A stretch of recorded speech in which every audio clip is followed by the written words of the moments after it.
Hey guys, what's up? This is Evil Force here, and today I'm going to quickly show you guys my branded Despia deck that I've been playing for quite a while now, and it's been doing quite really well.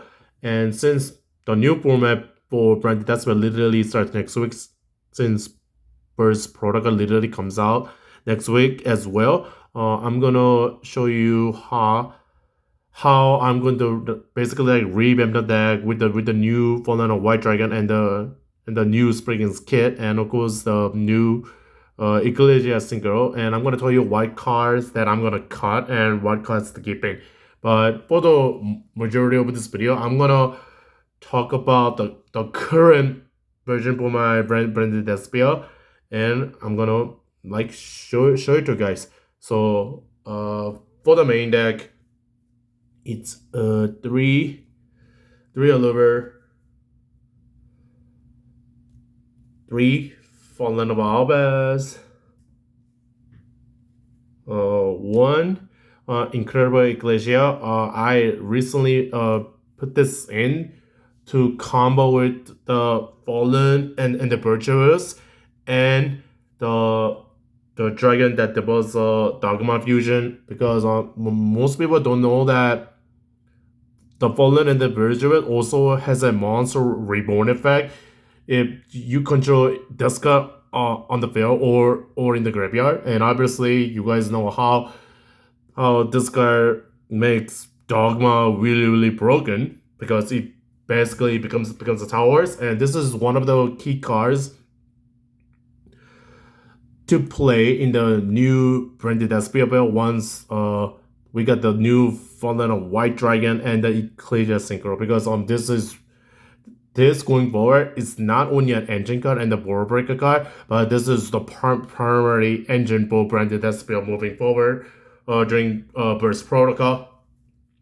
Moving on, the two Cretaceous and the one Gwyn, one Albion, one Trobergen Courier, and one Kit, Rebellion, Sorenior. I'm currently running the two Despia cards in the form of Tragedy and El Liberton, because Tragedy is a consistency engine card for getting into Aluber and Gwem, and El Liberton is really good for the grind game. This is my favorite Despia monster. One branded in red, one branded lost, one gold star for part of the Despia engine, three fusion deployment, one branded retribution, one Ultra Ecclesia. I'm playing this instead of Idol because this is a bridge to get into Albion, the branded dragon, through branded fusion. And this is how I combo this with Ecclesia and the Fallen of the Virtuous, because basically, if I open branded vision, I send this along with the events to bring on Albion, the branded dragon, use its effect to fusion summon in the Mirror Jade, and and Ibion's effect would trigger the end phase of Rebellion if I open it or dumped it to the graveyard of Serenior, and then during their turn you can reborn this from your graveyard if you search the Fallen and the Virtuous of the Albion.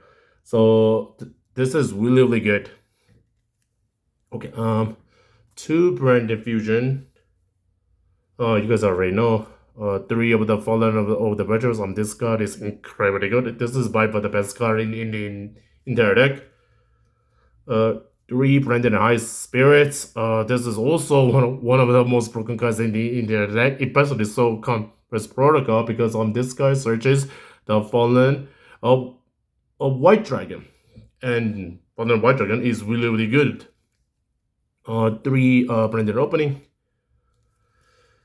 and three Radiant Typhon Vision and the MST to go with it. This is basically the four non-engine that I play in the deck. So that's the main deck. Now the extra deck goes the Mirror Jade, Sanctfire, Dogma, Rimbrum, Lubellion, 2 Albion, 1 Titaniclad, 1 Sagittarian, 1 Guardian Chimera, 2 Guinguignol, Quartus, and Priscinian to summon it up of Guinguignol's effect, and Lulu Roller to get to Gwam, and you can also bring this card out of a Guinguignol's effect. So that is currently my branded Despia build. So at this point, I'm gonna talk about the guys that I'm gonna like take out and keep in. So the cards that I'm gonna keep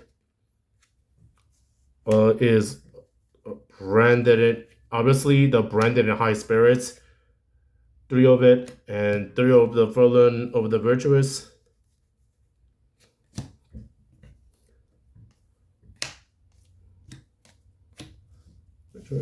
Because this is an engine card. This is an engine card and also act as a board breaker. Brand diffusion. Brand diffusion. It's a good card, but it locks you into fusions. So technically, you cannot really combo up entirely with it if the turn you play it, because you cannot really go into the Ecclesia synchro. But this is still a good card to have in the main deck. This is not a win more card anymore. It just lets you play if your hand is like post burst protocol. If your hand is like full of like all branded cards but have like no way to get into the Ecclesia synchro, or if you think you're like fine off without it, even though you're much better off having her on the field, you can still combo up with it. It's just that your ending board is gonna be significantly weaker because you have no Ecclesia synchro as part of your ending board anymore. But this is still a good engine card to keep. Ecclesia, like I said, this is one of the bridges off of the branded fusion. So this card is the reason why branded fusion combo line is really good, because of you bridge upper brand division, you bridge into Albion by going to this, search the Fallen and the Virtuous above Albion's effect, and then you reborn it above the Fallen and the Virtuous, and fully get your opponent. So, and this is the reason why this is better than Idol, because you can really do that play with the Idol. Okay, so these you definitely keep. Okay, cards to take out are Branded Retribution. Basically, the bestial part of the engine. You don't really need it anymore.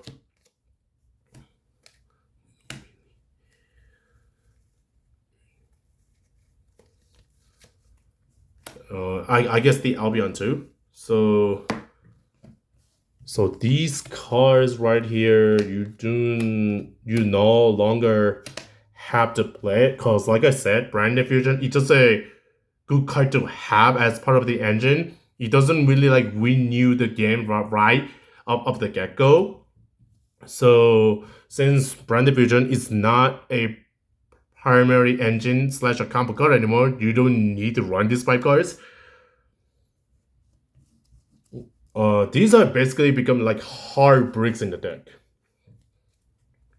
It's crazy to say you don't need branded loss in branded anymore, because you guys already know how broken this card is, but Branded Fusion is not the primary card to play Branded Despia anymore. Okay, the cards that I'm considering to still play Converse Protocol, but I'm still like 50-50 on it, is a Springs kit. Many people are saying that Springs kit can be a soft break and a hard break. This is still a consistency and an engine card, but you neg 1 of this card's effect if I manage to like reserve a effect, the card is still good, but it's that neck one that makes this deck, and in my personal opinion, makes this card like 50-50 for me. So I don't think Springing's Kid is needed in the deck. The, the card is still good, it's just not great card anymore. Mercurier, I still keep. This is one of the Albus cards that is mandatory to have in the main deck stuff because on negate is a negate. Keep the Gwem. The Duke edition, many people are like play one or play no cards at all. I still think playing the two copies of this card is a right ratio because the Fallen of White Dragon and the Ecclesia Synchro can summon these from deck or graveyard to like further gain tempo for you and do better control the board state. So this is like really good. This is also in conjunction with Gwen, is how you go into the Ecclesia Synchro anyways. So I think that playing the two Cortesia is still enough. And to add on with that, I think it's still the correct way to play one Gwyn in the extra deck to combo off of the Cortesia's fusion effect. Incredible Ecclesia, this is not just a board breaker anymore. It's also a main engine card now. So cards really really good. All right, the next card, the three, the Fallen Wildbats. This card is the most of the time that I was playing this deck. This card is an engine gun. Is a board breaker. But I really really hate it if I open multiples, and since the Fallen White Dragon also counts itself as Fallen Wildbats, you obviously cannot play 3 copies of this guy and the 3 copies of that guy, since they both technically share the same name. So obviously 2 copies of Fallen Wildbats becomes the Fallen White Dragon, and you still need a 1 to play as a main engine and as a board breaker. Even though I still feel like the Fallen White Dragon is a better Albaz, you still need to play 1 copy of this, I feel like.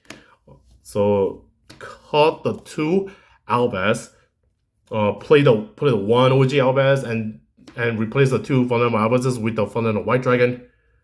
Okay, I'm gonna talk about Oliver, but I'm gonna save that for last. Okay. Gorsark and the Despia cards. Okay. So the Gorsark in Branded Despia is good because of these 2 cards, but moving forward for Branded Despia, these are a win more card now, and I might as well throw in Branded as well. This card is good because these are really really good at gaining tempo and outgrinding your opponent. For that reason, I've been running this still for like the longest time, ever since the first time that I played this deck.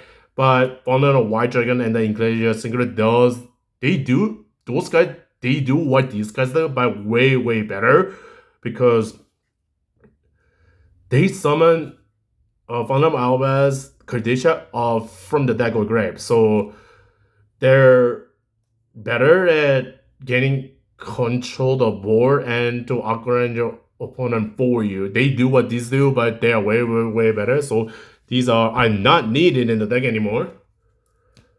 One of the primary engine for Branded Despia that is not mandatory anymore. I mean, you guys can still play it. Is fusion deployments.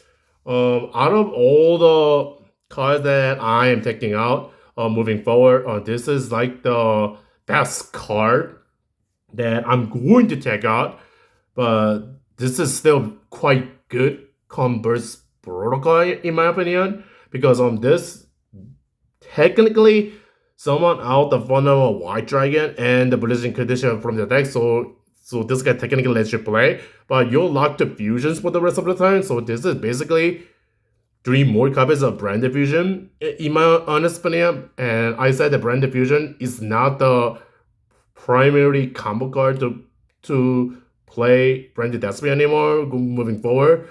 I still like this card. I feel like it's not the primary way to play Branded Despia moving forward anymore, because the Fallen on White and then Ecclesia though they do what Fusion Deployment does, but it's much better. Okay, so yes.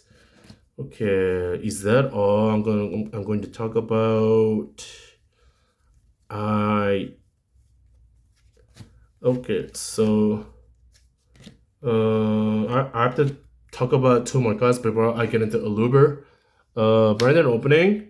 So Brandon opening is it acts like an emergency teleport for Brandon Despia because it lets you play by getting into Guam and the Aluber, and Guam and Aluber is one of the favorite cards that I really like while playing this deck. I still think this is a good card to play in Branded Despia moving forward. Just not maximize on it. Maybe like one or two. So I think I'm gonna play 2 copies of Brandon opening. The card is good. I still think is mandatory. But just like the fusion deployment, this also locks you into fusions for the turn. But card is still good in the play because it lets you get into the more important engine part of the deck compared to what fusion deployment does. Since Brandon opening it gets you into Guam and Aluber. So now I'm maximizing on it. I think I'm gonna play 2.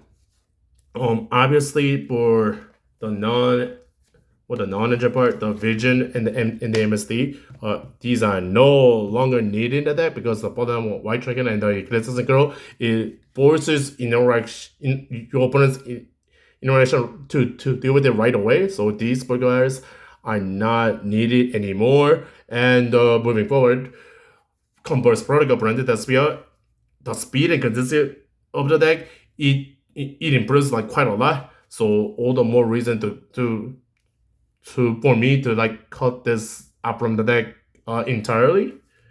Now I have to talk about this card. Aluber. Alright, so Aluber, I think it is still correct to play 3 or 2 in the main deck moving forward, due to the fact that this card lets you get into Branded in High Spirits, which lets you get into the Fallen White Dragon, which lets you get into Incredible Ecclesia, which lets you make the Ecclesia Synchro, and then boom. And then from there you play. And then if you open Branded Fusion, your ending board gets a bit better.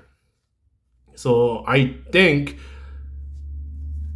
off of this one card becomes another card, which becomes 2 cards, and then becomes 3 cards, and then you get it to 6 cards off of the fusion monster that you dump from the extra deck to the graveyard. So I think it's a correct way to play at least 2. Maximize it on it might be more optimal, since I want to see this card in my opening hand, especially going first, maybe even going second as well, because since this guy touches the Fallen and the Virtuous as well. So yeah, I think that's what I'm gonna plan on it.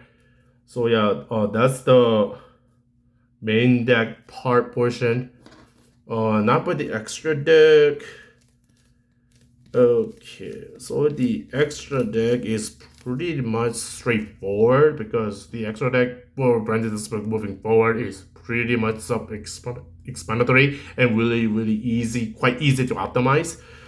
You still play the Mirror Jade, you still play these cards, they're basically the ending board.